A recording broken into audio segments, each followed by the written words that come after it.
ओम शांति। आज है 5 अक्टूबर 2023। आज है सतगुरुवार। तो आइए सुने प्रातः मुरली बाप दादा मधुबन। मीठे बच्चे, बाप से सर्व संबंध रखो तो बंधन खलास हो जाएंगे। बाप से सर्व संबंध रखो तो बंधन खलास हो जाएंगे। माया बंधन में बांधती और बाप बंधनों से मुक्त कर देते हैं।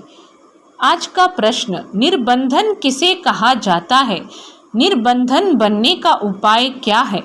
उत्तर में बाबा बोले, निर्बंधन अर्थात अशरीरी, देह सहित देह का कोई भी संबंध बुद्धि को अपनी तरफ न खींचे। देह अभिमान में ही बंधन है। देही अभिमानी बनो तो सब बंधन समाप्त हो जाएंगे। जीते जी मर जाना ही निर्बंधन बनना है। जीते जी मर जाना ही निर्बंधन बनना है। बुद्धि में रहे, अब अंत का समय है। नाटक पूरा हुआ, हम बाप के पास जाते हैं तो निर्बंधन बन जाएंगे।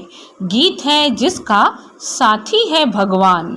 तो बाबा ने आज की मुरली में सार में और जो प्रश्न उत्तर है उसमें खास इस बात को ध्यान में रखने के लिए कहा कि हमें निर्बंधन बनना है। ओम शांति। बाप बैठ बच्चों को समझाते हैं। अब इतने बच्चे हैं तो ज़रूर बेहद का बाप होगा। बाप समझाते हैं, कहते भी हैं, निराकार शिव बाबा। ब्रह्मा को भी बाबा कहते हैं, विष्णु व शंकर को बाबा नहीं कहेंगे। शिव को हमेशा बाबा कहते हैं। शिव का चित्र अलग, शंकर का चित्र अलग है। गीत भी है, शिवाय नमः। फिर कहा जाता है, तुम माता पिता हम बालक तेरे। यह भी समझाना बहुत सहज है कि बरोबर निराकार शिव को ही बाप कहते हैं। वह है सभी आत्माओं का बाप। शंकर व विष्णु निराकार तो नहीं है। शंकर व विष्णु निराकार तो नहीं है। शिव को निराकार कहेंगे। मंदिरों में उन सब के चित्र हैं। भक्ति मार्ग में कितने चित्र हैं। ऊंचते ऊंच चित्र दिखाते हैं शिव बाबा का। फिर ब्रह्मा विष्णु शंकर का चित्र दिखाते हैं, उनका भी रूप है। जगदम्बा जगत पिता का भी रूप है। लक्ष्मी नारायण का भी साकारी रूप है। बाकी एक ही भगवान है निराकार, परंतु उनको सिर्फ गॉड कहने से मनुष्य मूंझते हैं। तो शिव को निराकार कहेंगे। मंदिरों में उन सब के चित्र हैं। भक्ति मार्ग में कितने चित्र हैं। ऊंचते ऊंच चित्र दिखाते हैं शिव बाबा का। फिर ब्रह्मा विष्णु शंकर का चित्र दिखाते हैं, उनका भी रूप है। जगदम्बा जगत पिता का भी रूप है। लक्ष्मी नारायण का भी साकारी रूप है। बाकी एक ही भगवान है निराकार, परंतु उनको सिर्फ गॉड कहने से मनुष्य मूंझते हैं। पूछो, गॉड तुम्हारा क्या लगता है? कहेंगे फादर। तो यह सिद्ध कर बतलाना है, गॉड फादर है। फादर रचता है तो मदर भी चाहिए। मदर बिगर फादर कैसे सृष्टि रचेंगे? वह फादर कब आएंगे? सब बुलाते हैं, हे पतितों को पावन बनाने वाले आओ। अभी तो सारी दुनिया पतित है। पतित हो तब तो आकर पावन बनाएंगे ना। पतित हो तब तो आकर पावन बनाएंगे ना। इससे सिद्ध होता है बाप को पतित दुनिया में आना जरूर है, परंतु ड्रामा अनुसार यह किसी को भी समझ में नहीं आएगा। न समझे तब तो बाप आकर समझाए। बाप बैठ बच्चों को समझाते हैं। भारत में ही गाया जाता है ज्ञान और भक्ति। फिर कहते हैं, ब्रह्मा का दिन और ब्रह्मा की रात। रात में घोर अंधियारा होता है। गाया भी जाता है, ज्ञान अंजन सतगुरु दिया, अज्ञान अंधेर विनाश। मनुष्यों में इतना तो अज्ञान है जो फादर को भी नहीं जानते। मनुष्यों में इतना तो अज्ञान है जो फादर को भी नहीं जानते। इन जैसा अज्ञान और कोई होता नहीं। क्या कह रहे हैं बाबा, क्या समझा रहे हैं कि मनुष्यों में इतना तो अज्ञान है जो फादर को भी नहीं जानते। इन जैसा अज्ञान और कोई होता नहीं। परमपिता ओ गॉड फादर अक्षर कहकर अगर उसको न जाने तो उन जैसा अज्ञान कोई नहीं। बच्चे बाबा कहें और फिर कहें हम उनके ऑक्यूपेशन, नाम, रूप आदि को नहीं जानते हैं तो उनको क्या कहा जाए? अनाड़ी कहा जाए ना। यानी जिन बच्चों को अपने पिता का नाम, ऑक्यूपेशन, रूप आदि को नहीं जानते तो उनको अनाड़ी कहा जाता है। यही भारतवासियों की भूल है, जो फादर कहते हुए फिर उनको जानते नहीं। गाते हैं ओ गॉड फादर आकर पतितों को पावन बनाओ, दुख से छुड़ाओ, दुख हरकर सुख दो। बाप एक ही बार आते हैं, यह तुम जानते हो नंबरवार। कोई तो समझते नहीं कि हमको बाप से पूरा वर्षा लेना है। बाप का पूरा परिचय नहीं, इसलिए कहते हैं क्या करें, बंधन है। जीते जी मरना आ जाए तो तुम्हारा बंधन खलास हो जाए। जीते जी मरना आ जाए तो तुम्हारा बंधन खलास हो जाए। मनुष्य अचानक मर जाते हैं तो बंधन छूट जाते हैं। अभी तो सबके बंधन छूटने वाले हैं। तुम्हें जीते जी निर्बंधन अर्थात अशरीरी बनना है। बाप कहते हैं इन शरीर के बंधनों आदि को भूल जाओ, अपने को आत्मा समझ मुझ बाप को याद करो। बाकी बंधन तब लगता है जब तुम देह अभिमानी बनते हो, फिर कहते हो कैसे छूटें। बाप कहते हैं भल गृहस्थ व्यवहार में रहो परंतु बुद्धि में रहे, हमको वापस जाना है। जैसे नाटक का जब अंत होता है तो एक्टर्स नाटक से जैसे उपराम हो जाते हैं। क्या कह रहे हैं बाबा?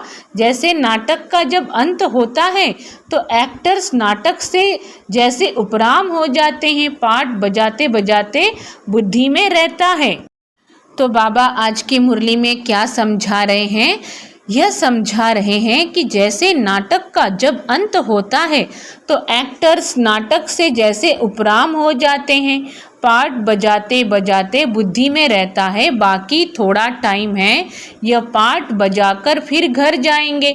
तुमको भी यह बुद्धि में रखना है, अभी अंत है, हम दैवी संबंध में जाते हैं। इस पुरानी दुनिया में रहते यह बुद्धि में रहना चाहिए कि हम बाप के पास जाते हैं। गाते भी हैं हम तुम पर बलिहार जाएंगे। क्या गाते हैं? जब तुम आओगे तो हम तुम पर बलिहार जाएंगे, माना न्योछावर हो जाएंगे, जीते जी तुम्हारा बनेंगे। बाकी जो देह सहित देह के संबंध हैं उनको भूल हम आपके साथ ही संबंध रखेंगे। बाकी जो देह सहित देह के संबंध हैं उनको भूल हम आपके साथ ही संबंध रखेंगे। संबंध है तो याद करो, प्यार करो बाप से अथवा अपने प्रीतम से। बुद्धि का योग लगाओ तो तुम पर जो जंक लगी है वह उतर जाएगी। योग तो गाया हुआ है ना, और सब जिस्मानी योग हैं। मामा, चाचा, काका, गुरु, गोसाई आदि सबसे योग रखते हैं। बाप कहते हैं इन सब से योग हटाए, मुझ एक को याद करो। योग मुझ एक के साथ लगाओ, देह अभिमान में नहीं आओ। देह से कर्म करते हुए भी यह निश्चय करो कि हम पाठ बजा रहे हैं। इस पुरानी दुनिया का अब अंत है, अभी हमको वापस जाना है। देह सहित देह के सब संबंधों से उपराम होना है। ऐसे ऐसे अपने साथ बातें करनी है। अब तो बाप के पास जाना है। किसी को स्त्री का बंधन है, किसी को पति का बंधन है, किसी को कोई का बंधन है। बाबा तो युक्तियाँ बहुत बतलाते हैं। बाबा क्या करते हैं? युक्तियाँ बतलाते हैं। बोल दो हमको पवित्र बन, भारत को पवित्र ज़रूर बनाना है। हम पवित्र बन तन मन धन से सेवा करते हैं, परंतु पहले नष्टो मोहा चाहिए। मोह नष्ट हो तो गवर्नमेंट को चिट्ठी लिखो तो वह भी तुमको सहयोग देंगे। भगवान वाच काम महाशत्रु है, हम उन पर जीत पाकर पवित्र रहना चाहते हैं। बाप का फरमान है पवित्र बनो तो स्वर्ग का मालिक बनोगे। हमको विनाश और स्थापना का साक्षात्कार हुआ है, अभी पवित्र बनने में हमको यह विघ्न डालते हैं, मारते हैं। मैं तो भारत की सच्ची सेवा में हूँ, अब मुझे ऐशलम दो, परंतु पक्का नष्टो मोहा चाहिए। सन्यासी तो घर बार छोड़ जाते हैं। यहाँ तो क्या कह रहे हैं बाबा? साथ रहते भी नष्टो मोहा बनना है।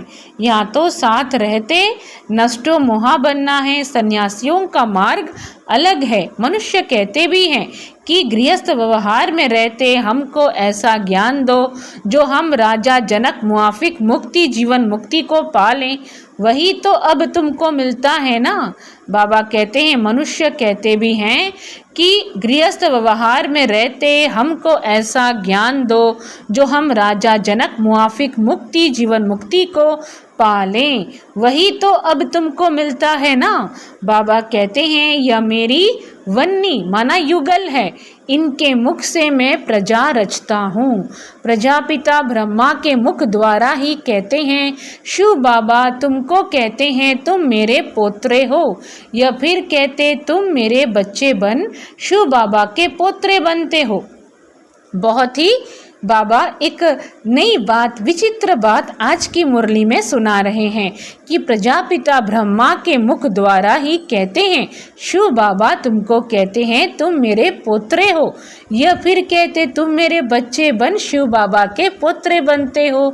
वर्षा उनसे मिलता है, स्वर्ग का वर्षा कोई मनुष्य दे ना सके, निराकार ही देते हैं।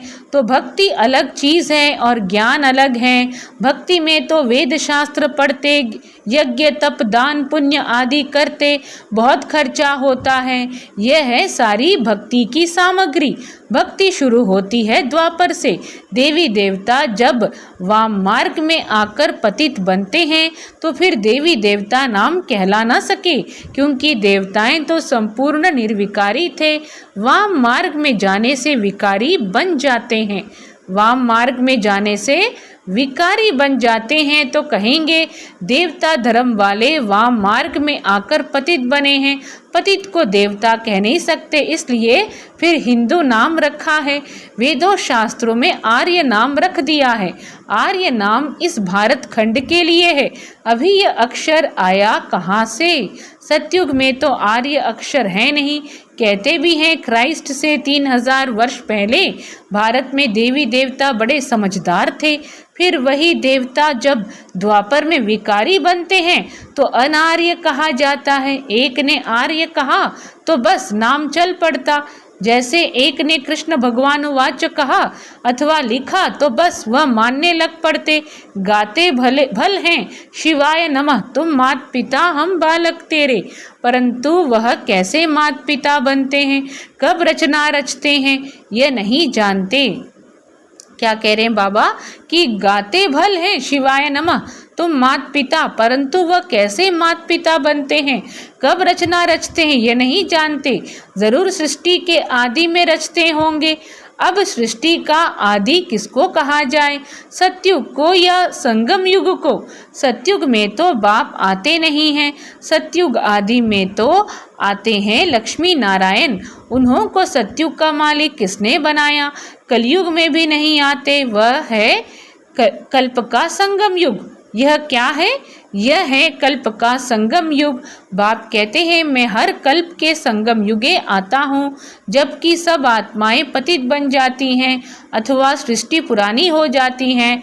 ड्रामा का चक्र पूरा हो तब तो बाप आएंगे ना। तुम बच्चों में बड़ी होशियारी चाहिए, धारणा चाहिए। अब कॉन्फ्रेंस करते हैं कि वेद पढ़ने से फ़ायदा क्या होता है। वेद पढ़ना चाहिए तो क्यों? वेद पढ़ना चाहिए तो क्यों? फैसला कुछ भी कर नहीं सकेंगे। फिर वही कॉन्फ्रेंस दूसरे वर्ष करेंगे। तो आज की मुरली में बाप कहते हैं मैं हर कल्प के संगम युगे आता हूँ, जबकि सब आत्माएं पतित बन जाती हैं अथवा सृष्टि पुरानी हो जाती हैं। ड्रामा का चक्र पूरा हो तब तो बाप आएंगे ना। तुम बच्चों में बड़ी होशियारी चाहिए, धारणा चाहिए। अब कॉन्फ्रेंस करते हैं कि वेद पढ़ने से फ़ायदा क्या होता है। वेद पढ़ना चाहिए तो क्यों? फैसला कुछ भी कर नहीं सकेंगे। फिर वही कॉन्फ्रेंस दूसरे वर्ष करेंगे। फैसला करने बैठते हैं परंतु होता कुछ भी नहीं। विनाश की तैयारियां भी होती रहती हैं, बॉम्ब्स बनाते रहते। अभी है ही कलयुग, यह बातें तुम बच्चे ही जानते हो, तुम्हारी बातें ही निराली हैं। तुम जानते हो मनुष्य को गति सद्गति दे न सके। गाते भी हैं पतित पावन, तो अपने को पतित क्यों नहीं समझते। यह है पतित दुनिया, विषय सागर, सब थोड़े ही खिवैया बन सकते हैं। अभी तुम बच्चों में वह ताकत आई नहीं है जो पूरा समझा सको। अभी तुम इतना होशियार नहीं बने हो, योग भी नहीं है। अब तक छोटे बच्चों मुआफिक रोते रहते हैं, माया के तूफान में ठहर नहीं सकते हैं। देह अभिमान बहुत है, देही अभिमानी बनते नहीं। बाबा तो बार बार कहते हैं अपने को आत्मा समझो, अभी हमको वापस जाना है। सभी एक्टर जो अपना अपना पार्ट बजाते हैं सब शरीर छोड़कर वापस घर जाएंगे। तुम साक्षी होकर देखो, देहधारी संबंधों में देह में मोह क्यों रखते हो। विदेही बनते नहीं, फिर विकर्म विनाश नहीं होते, बाप को याद नहीं करते। तो बाबा कह रहे हैं कि बाप को याद करते रहें तो खुशी का पारा चढ़े। हमको शिव बाबा पढ़ाते हैं, फिर हम देवी देवता बनेंगे तो अपार खुशी होनी चाहिए ना। तुम जानते हो भारतवासी जब सुख में थे तो बाकी सब मनुष्य निर्वाण धाम शांति धाम में थे। तो शिव बाबा कहते हैं कि तुम जानते हो भारतवासी जब सुख में थे तो बाकी सब मनुष्य निर्वाण धाम शांति धाम में थे। अभी तो कितने करोड़ों मनुष्य हैं, अभी तुम पुरुषार्थ कर रहे हो जीवन मुक्ति पाने का। बाकी सब वापस चले जाएंगे। पुरानी दुनिया बदल नई दुनिया बननी है, नया तो बाप ही बनाएगा। सैपलिंग लग रही है, यह है दैवी फूलों का सैपलिंग। कांटे से तुम फूल बनते हो, बगीचा पूरा तैयार हो जाएगा तो यह कांटों का जंगल खत्म हो जाएगा। इनको आग लगनी है, फिर हम फूलों के बगीचे से चले जाएंगे। क्यों ना मम्मा बाबा को फॉलो करें, फिर हम फूलों के बगीचे में चले जाएंगे। क्यों ना मम्मा बाबा को फॉलो करें। गाया हुआ है फॉलो फादर मदर। जानते हो यह मम्मा बाबा लक्ष्मी नारायण बनेंगे। इन्होंने ही 84 जन्म बिताए हैं, तुम्हारा भी ऐसे ही है। इन्होंने ही 84 जन्म बिताए हैं। इनका मुख्य पाठ है, लिखा भी जाता है। बाप आकर सूर्यवंशी चंद्रवंशी स्वराज्य फिर से स्थापन कर रहे हैं। कितना समझाया जाता है तो भी देह अभिमान टूटता नहीं है। मेरा पति मेरा बच्चा, अरे यह तो पुरानी दुनिया के पुराने संबंध है ना। मेरा तो एक शिव बाबा, दूसरा न कोई। सभी देहधारियों से ममत्व मिट जाना बड़ा मुश्किल होता है।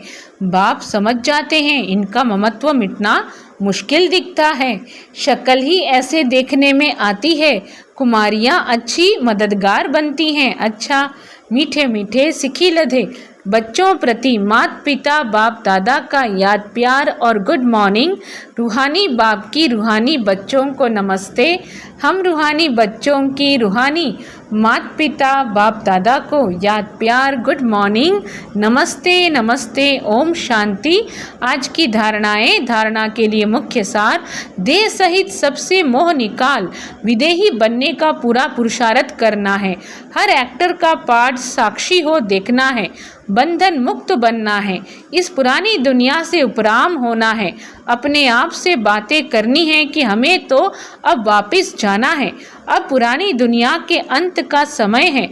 हमारा पाठ पूरा हुआ। आज का वरदान, सर्व खजानों की संपन्नता द्वारा संपूर्णता का अनुभव करने वाले प्राप्ति स्वरूप भव। सर्व खजानों की संपन्नता द्वारा संपूर्णता का अनुभव करने वाले प्राप्ति स्वरूप भव। जैसे चंद्रमा जब संपन्न होता है तो संपन्नता उसके संपूर्णता की निशानी होती है। इससे और आगे नहीं बढ़ेगा, बस इतनी ही संपूर्णता है।